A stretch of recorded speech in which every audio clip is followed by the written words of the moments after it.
오늘 여기 오신 분들 대단한 분이십니다. 왜냐하면은 다른 선택, 다른 더 좋아 보이는 선택이 있었음에도 불구하고 여기 왔기 때문입니다. 서울에 있는 한 교회는 어느 그 한 지정된 장소를 빌려서 쓴다고 알고 있는데 그곳에 청년들이 거의 한 2, 3천 명 모이고 교회 규모가 10,000명이 넘는다고 얘기 들었습니다. 그 10,000명 중에 청년이 거의 한 70% 넘는다고 얘기하는데 거기서 예배 드리시는 분들이 한계가 있어갖고 예약을 받고 예배를 드리는 교회가 있다고. 예, 대단합니다. 거기서 도대체 무슨 일이 일어날지 모르지만 거기 안 가고는 여기 왔기 때문입니다. 뿐만 아니라 뭐 여러분 교회 가는 거 말고도 좋은 다른 선택이 있어 보이죠. 여러분의 귀중한 시간, 뭐 알바하고 뭐하고 되게 힘들다가 지금 여기 시간 여기 왔는데 쉬시고 싶으신 분도 있을 거고 강남 가고 싶으신 분도 있을 거고 아니면은 다른 뭐 취미 활동을 하고 싶으신 분도 있었을 텐데 그거를 반납하고 여기 오셨습니다. 뿐만 아니라 여기에 오신 이유 중에 하나는 뭐 여러 가지 이유가 있겠지만 전 생각해봤어요. 그럼에도 불구하고 왜 여기 오셨을까? 어떤 분들은 분명히 어머니 아버지 눈치 보냐고 여기 오신 분 있을 겁니다. 안 오면은 좀 그래 보여서. 어떤 분들은 계속 와왔기 때문에 그냥 나도 모르게 발걸음이 오신 분도 분명히 있을 것이다.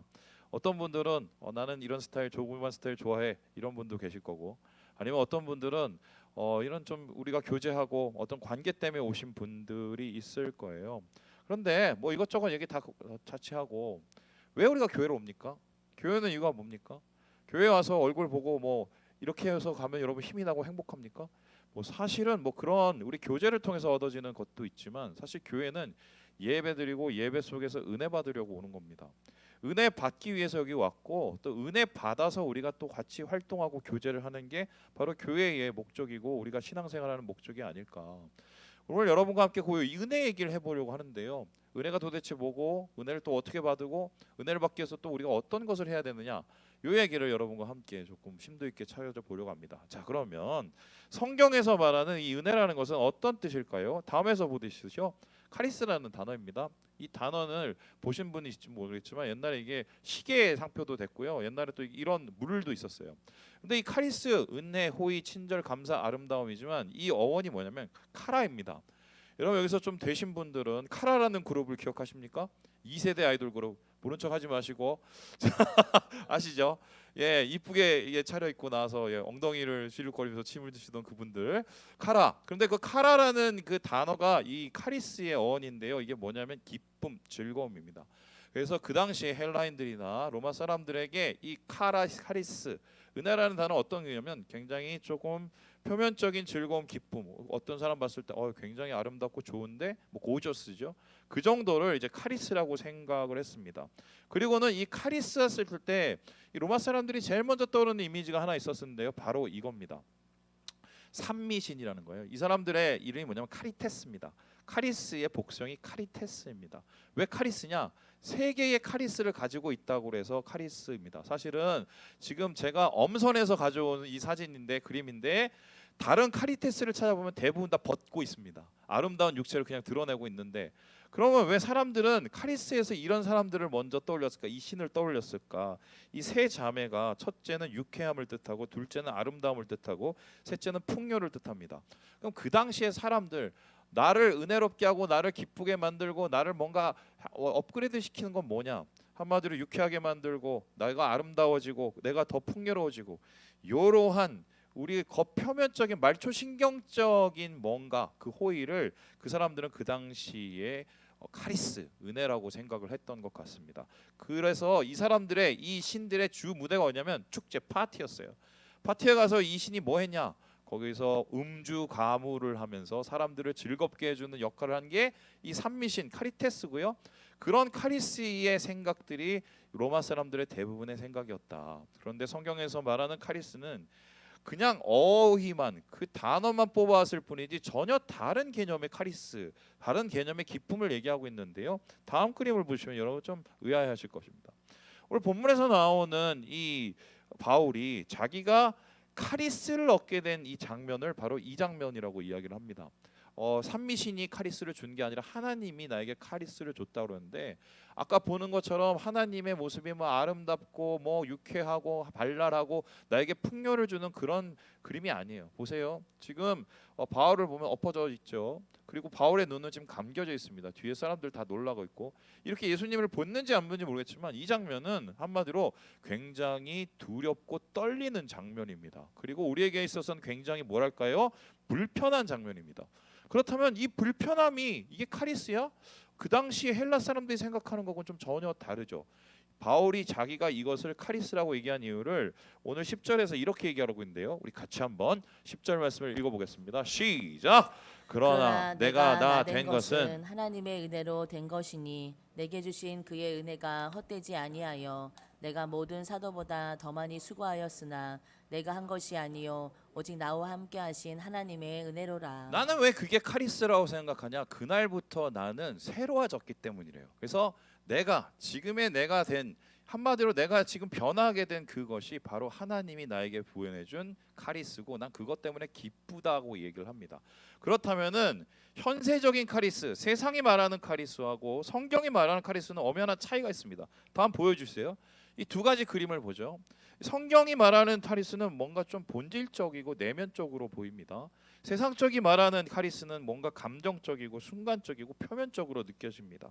그리고요, 어떻게 보면은 이 카리스를 발견한 이 바울, 금방 발견한 게 아니죠. 세월에 지나가면서 삶을 통해서 뭔가 순차적으로 이게 카리스를 느끼게 됐다면, 지금 세상이 말하고 있는 이 산미신들 카리스테스가 말하는 이것은 굉장히 말초신경적이에요. 결국 우리는 이 두 가지의 기쁨, 두 가지의 은혜, 두 가지의 아름다움 중에 하나를 선택하는 삶을 삽니다. 여기 여러분들이 와 있는 것은 최소한 저쪽보다는 이쪽이 맞다고 생각해서 온 것 아니겠어요? 그런데 그렇게 이쪽을 해서 와도, 이쪽에서 은혜를 받으려 와도 모두가 여기 앉았다고 은혜를 받는 건 아닙니다. 죄송하게도 은혜 하나도 못 받고 머릿속에서 딴 생각하다가 딴 생각하고 검색하고 그다음에 딴 뭐 생각하고 또 뭐 이런 저런 일 하다가 집에 돌아가시는 분도 있습니다. 시간 낭비하는 거죠. 똑같은 시간에서 똑같이 예배를 드리러 오고 똑같은 목적, 은혜 좀 받아볼까 했는데 왜 이런 다른 결과가 왔을까? 여기에 대한 좀 재미있는 예화가 있는데요. 헬리나 요원이라는 분이 있어요. 이분이 이제 카톨릭 신부신데 이 구교와 신교를 아우르는 굉장히 영성가로 유명하신 분이에요. 이분의 책 중에 The Way of Heart라는 이 책이 있어요. 이게 뭐냐면 우리나라 번역으로는 마음의 길. 그러니까 우리 마음 속에서 어떻게 하면은 하나님이 주신 평안을 찾냐 뭐 이런 얘기인데, 그냥 찾는 게 아니고 4세기 사막 교부들의 이야기를 통해서 그런 얘기를 우리에게 전하고 있습니다. 그 중에 한 예화가 있는데요. 어느 한 이제 수도원에 나이가 지극히 드신 사람들의 존경을 받는 한 수도사가 있었습니다. 그분은 그냥 언제나 똑같이 가서 농사도 짓고 꽃도 심고 이러고 있었어요. 그런데 저쪽에서 온 지 얼마 안 되는 갓 청춘인 한 수도사가 왔습니다. 뭐 생기 발랄하고 한마디로 혈기왕성하고 뭔가 조금 부족해 보이는 그 사람. 그런데 이 노 수도사하고 같이 있으면서 뭔가 안 맞는 거예요. 이때 노 수도사가 뭔가를 좀 해보고 싶었어요. 가르쳐주고 싶었어요. 그래서 뭐라고 했냐면 여기 와서 나 좀 도와주게 했습니다. 뭐 하고 있었냐면 물 주고 있었습니다. 그런데 물 좀 갖고 와서 여기 좀 따라줄래? 그랬어요. 왜냐하면 식물에 물을 줘야 되니까요. 물을 이렇게 쫙 따라주는데 물을 붓는데도 거기 흙이 스며들지 않고 다 딴 데로 가는 거예요. 그러면은 문제가 많죠. 그러면서 잠시 후에 그 노수도사가 뭐냐면 그 흙을 막 깨기 시작했어요. 그리고 나서는 물을 부어버려요. 그러니까 흙이 딱 들어가는 겁니다. 물이.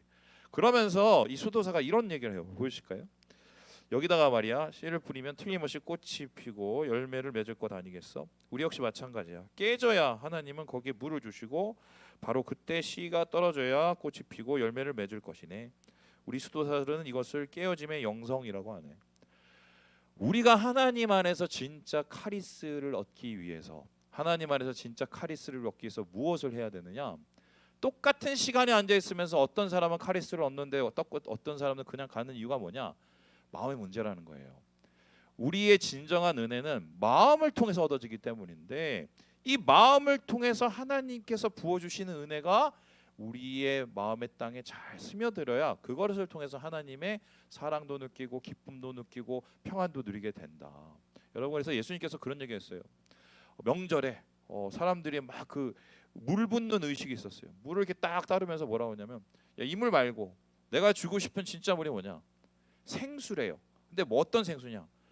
솟아나는 생수. 그러면 어디서 솟아나냐? 배에서. 여기서 말하는 배는 내면을 뜻해요. 우리의 내면으로부터 솟아나오는 진짜 기쁨의 생수를 주시기 위해서 예수님께서 오셨다. 그 카리스를 그러면 어떻게 얻느냐? 깨져야 돼요. 깨지지 않으면 아까 여러분 보시는 굉장히 말초적이고 순간적이고 그냥 지나가 버리는 그러한 현세적인 그 카리테스가 주는 카리스 정도에 만족하고 살 수밖에 없는 것이다.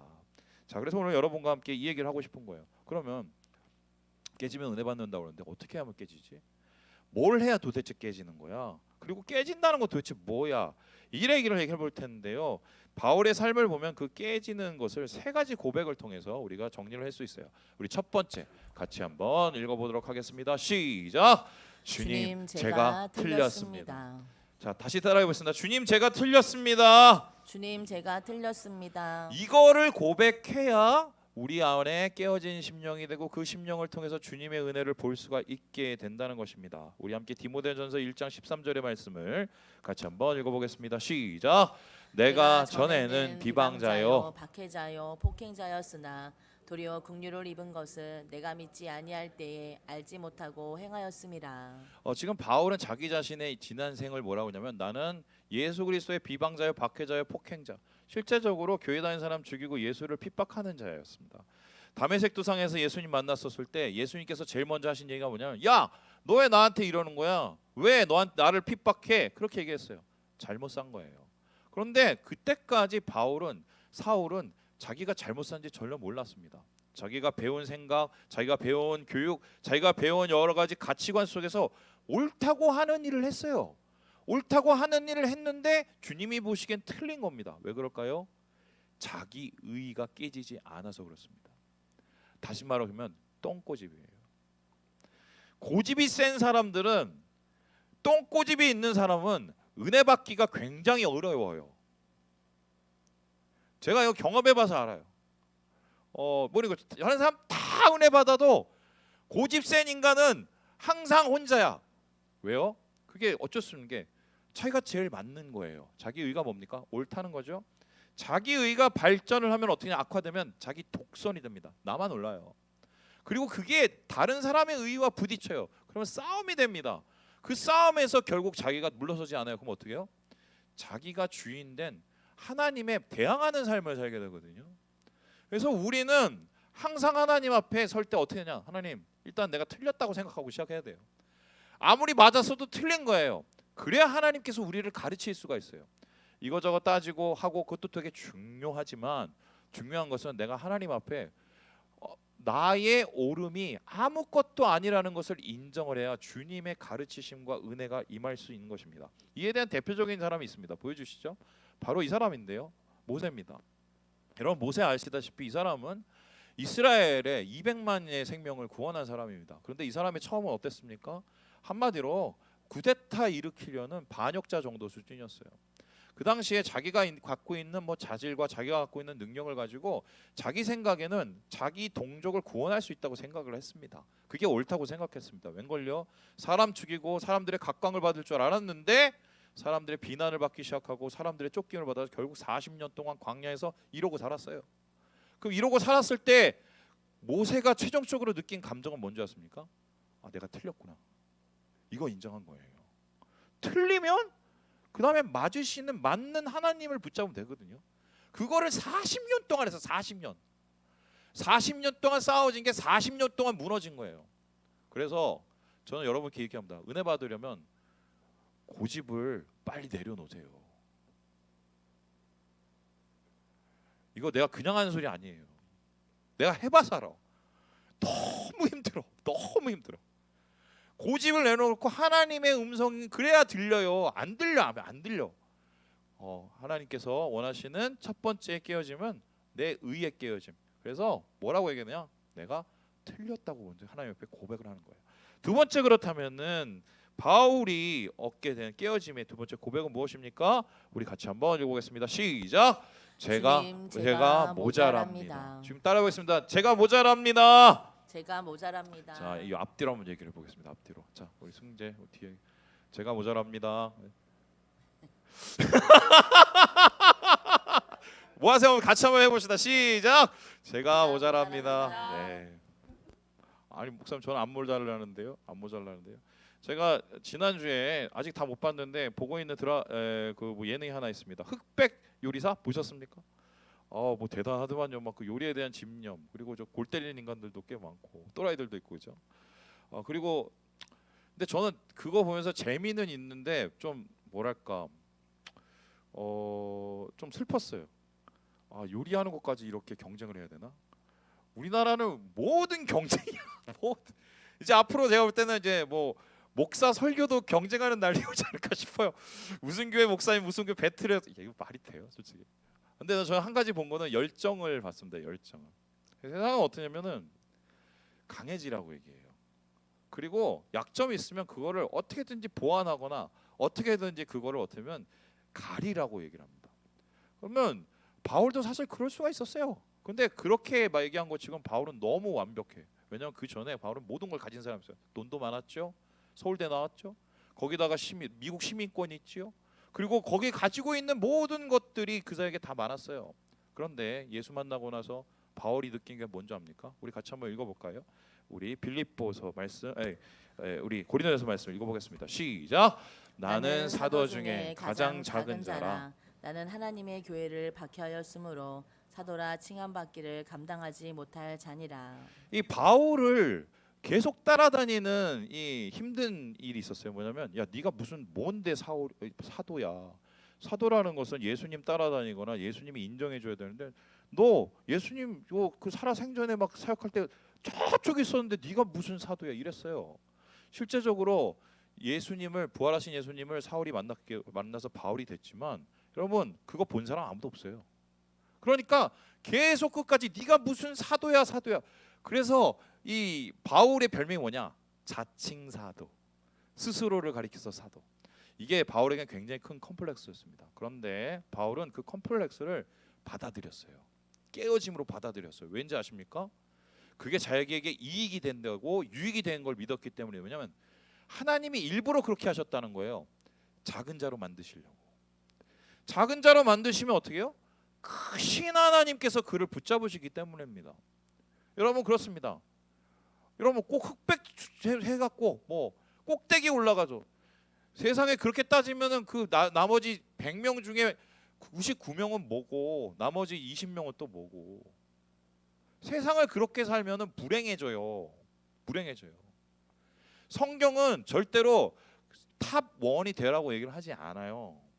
성경은 우리 있는 모습 그대로의 가치를 가지고 거기서 함께 해주시는 하나님의 역사를 경험하라고 하지. 그게 은혜라고 하고 그걸 기쁨이라고 얘기를 합니다. 다 똑같이 성형외과 똑같이 가서 똑같이 눈 찍고 똑같이 코 세우고 똑같이 돌려깎기 하면 세상에 다 똑같은 사람만 있으면 그게 세상이에요? 그건 기계지. 주님이 원하시는 건 뭐냐? 우리 안에서 우리의 연약함을 고백함을 통해서 하나님을 의지하고 그 의지함을 통해서 하나님과 함께 무엇을 이루어가는 이 은혜를 주시기 원합니다. 이에 대한 대표적인 신학의 사람이 있습니다. 바로 베드로인데요. 여러분 베드로 한때 잘 나갈 때 예수님 앞에 인정받는 수제자였습니다. 근데 그 수제자 끝이 어떻겠습니까? 예수님, 저는 다른 사람 다 버려도 저는 절대로 안 버립니다. 저는 그런 인간이 아니에요. 저는 굉장히 의지가 강하고 저는 예수님께 충성된 자예요. 로열티 그 자체입니다. 이렇게 얘기를 했어요. 어떻게 했나요? 나중에 예수님 붙잡히실 때 부인하고 제일 먼저 도망가고 피하고 나중에 예수님 와서도 그냥 삐쩍거리고 저기 가 있고 못난 인간인 거예요. 근데 예수님께서 나중에 갈릴리에서 베드로를 불러요. 아유, 뭐 내가 뭐 하지? 그때 물어보십니다. 야, 네가 나 사랑해? 그럼요. 네가 나 사랑해? 그럼요. 3번 물어요. 좀 심각해진 거예요. 그러고 나서는 베드로가 뭐라고 얘기합니까? 우리 같이 요한복음 21장 말씀을 같이 한번 읽어볼까요? 시작. 세 번째 이르시되 요한의 아들 시몬아 내가 나를 사랑하느냐 하시니 주께서 세 번째 내가 나를 사랑하느냐 하심으로 베드로가 근심하여 이르되 주님 모든 것을 아시오매 내가 주님을 사랑하는 줄을 주님께서 아시나이다. 예수께서 이르시되 내 양을 먹이라. 앞에서 두 번 대답한 거하고 다른 건 딱 한 가지예요. 주님 모든 것을 아시오니. 내가 뭘 했는지 아시잖아요. 어떻게 무너진지 아시잖아요. 어떻게 깨졌는지 아시잖아요. 내가 얼마나 못났는지 아시잖아요. 모든 것을 아시오니. 모자라잖아요. 아시잖아요. 그래도 사랑합니다. 예수님께서 듣기 원하시는 건 그거예요. 하나님 내가 안 모자라요. 내가 완벽해요. 내가 잘해요. 주님 좋으시죠? 웬걸요? 아니에요. 모자랍니다. 부족합니다. 그래도 주님 사랑합니다. 하나님 원하시는 건 그 한 가지예요. 그래서요, 여러분 좀 그랬으면 좋겠어. 좀 우리의 부족함을 하나님 앞에 솔직하게 올려드리는 당당함 이런 거. 그리스도인들의 진정한 당당함, 우리 그리스도의 청년들의 당당함은 잘나서 당당한 게 아니라 주님과 함께 있기 때문에 당당한 거예요. 내 부족함을 채우시는 하나님을 경험하기 때문에 당당한 거예요. 그게 성경에 가서 뭐라고 그러냐면 카리스, 은혜라고 합니다. 그렇다면 마지막으로 바울이 말하고 있는 이 카리스를 얻는 이 깨어짐은 도대체 무엇인가? 우리 같이 한번 읽어보도록 하겠습니다. 시작. 주님 제가 포기합니다. 세 가지 얘기했어요. 첫 번째, 주님 제가 틀렸습니다. 주님 제가 모자랍니다. 세 번째 뭐라고요? 주님 제가 포기합니다. 이 세 가지를 하나님께 드렸을 때 바울이 바울 되게 하셨다. 우리 함께 갈라디아서 2장 말씀을 같이 한번 읽어보도록 하겠습니다. 시작. 내가 그리스도와 함께 십자가에 못 박혔나니 그런즉 이제는 내가 사는 것이 아니요 오직 내 안에 그리스도께서 사시는 것이라. 이제 내가 육체 가운데 사는 것은 나를 사랑하사 나를 위하여 자기 자신을 버리신 하나님의 아들을 믿는 믿음 안에서 사는 것이라. 지금 바울이 자기 고백을 하는데 어떤 고백이냐? 주님 이제 저는 없습니다. 제가 졌어요. 주님이 이겼어요. 저 포기합니다. 여기서 말하는 포기는 뭐냐? 자기 애의 포기예요. 왜 세상이 엉망진창인지 아닙니까? 이기적이라 그래요. 사람은 다 이기적이죠. 그런데 어느 정도 규칙을 정해놓고 다른 이기심을 방해하지 않으면 그거는 좀 공정사회야. 그런데 그 이기심이 다른 사람의 이기심과 충돌되기 시작하면 그때는 엉망진창 사회인 거예요. 그게 바로 선진국이냐 후진국의 차이예요. 그런데 주님이 원하시는 나라는 공정사회도 아니고 후진국도 아니고 선진국도 아니야. 뭐냐? 하나님 안에서 우리가 우리 자신을 포기하는 거야. 왜요? 포기해야 하나님께 순종을 할 수 있거든요. 결국 깨어짐의 최종 단계는 순종인데요. 목사님, 우리가 뻔히 살아있는데 뭘 순종을 하고 포기를 해야 됩니까? 여기는 되게 중요한 이유가 있어요. 뭐냐? 내가 나 사랑하는 것보다 하나님이 여러분을 사랑하는 게 더 크다는 걸 인정하는 게 그게 포기예요. 아무리 나를 위해서 뭐 갖다 붙이고 뭐 하는 것보다 하나님이 여러분을 너무 잘 아셔서 여러분을 위해서 뭔가를 준비하시고 계획하시고 여러분을 만들어 가신다는 것을 믿는 게 그게 자기 포기고 순종이거든요. 그래서 하나님께서는 이 포기, 바울의 승복 이것을 통해서 하나님께서 그를 함께 하시고 그에게 역사하시고 그를 이루어 주셨다. 그래서 이러한 깨어짐이 곧 그에게는 은혜가 되었다. 바로 오늘 말씀 속에서 찾아내는 것입니다. 자, 여기까지였습니다. 은혜라는 것은 두 가지 은혜가 있다. 진짜 은혜는 깨어짐을 통해서다. 깨어짐은 세 가지. 자기애도 깨지고 자기 만족도 깨지고 또 자기 고집도 깨져야 된다. 그런데 이제 되게 중요한 게 하나 남습니다.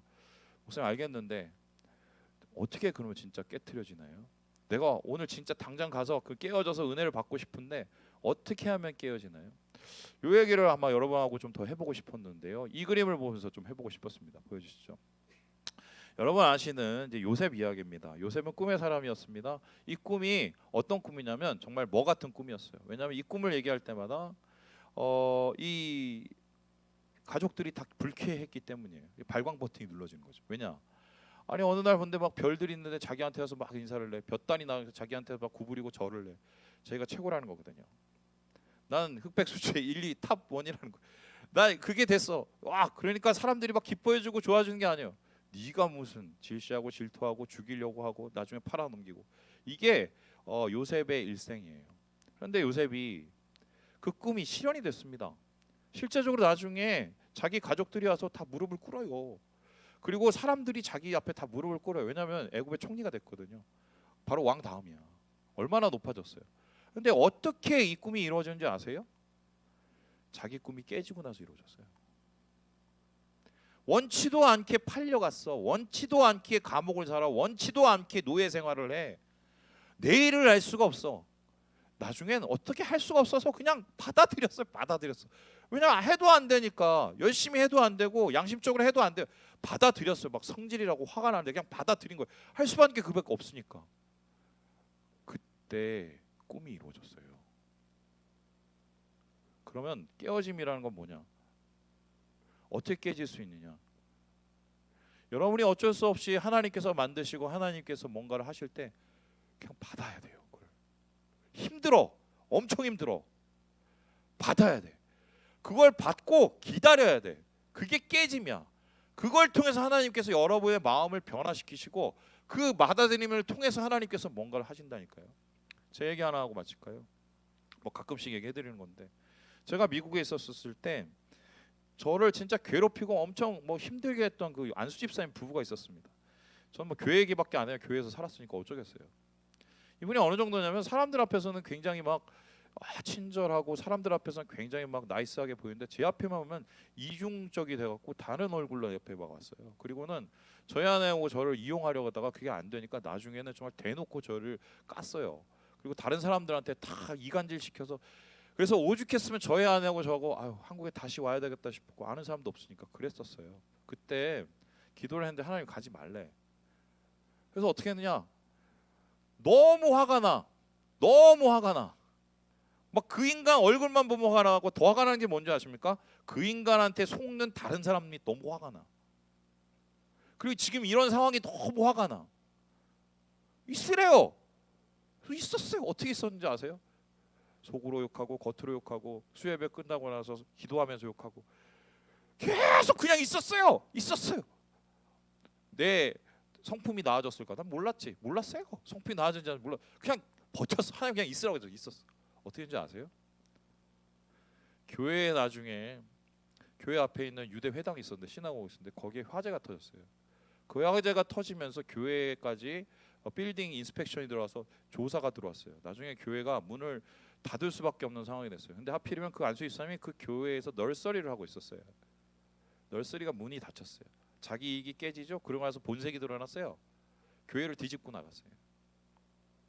그러면서 제 결백이 증명이 됐습니다. 할렐루야. 행복했을 것 같죠? 아니요. 엄청 씁쓸하던데. 뒷모습이 썩 유쾌하지 않았어요. 끝이 안 좋아. 꼭 저랬어야 됐나? 그리고 저를 돌아봤을 때 난 꼭 그렇게 버텼어야 되나? 막 여러 가지 복합적인 감정이 들었어요. 근데 제가 그것을 겪고 나고 나서 그 비슷한 일을 계속 겪었어요. 저는 평생을 따라다니는 게 뭐냐면 억울한 거, 제가 제일 못하는 거거든요. 억울한 거 참는 거. 그거를 계속 누구를 통해 사람만 바뀌어. 사람만. 고집이 안 꺾이고 자아가 안 꺾이면 계속 사람만 바뀌어요. 나중에 어떻게 되는지 아십니까? 그냥 욕을 하든지 뭔지 그걸 버텨내니까. 그래서 제가 지금 목회를 하고 있잖아요. 지금. 깨트리는 일을 하나님이 하셔요. 나는 그냥 그걸 받아들여. 이게 깨어짐의 영성이에요. 그리고 그때 은혜가 이루어진 거다. 가장할 필요도 없어요. 가릴 필요도 없어요. 있는 그대로. 주님은 깨어진 심령을 사랑하십니다. 하나님께서 주시는 이 은혜 모두가 누리시고 깨어짐의 은혜로 새로워 주시는 우리 사랑하는 모든 형제 자매들 되시길 주님의 이름으로 축원합니다.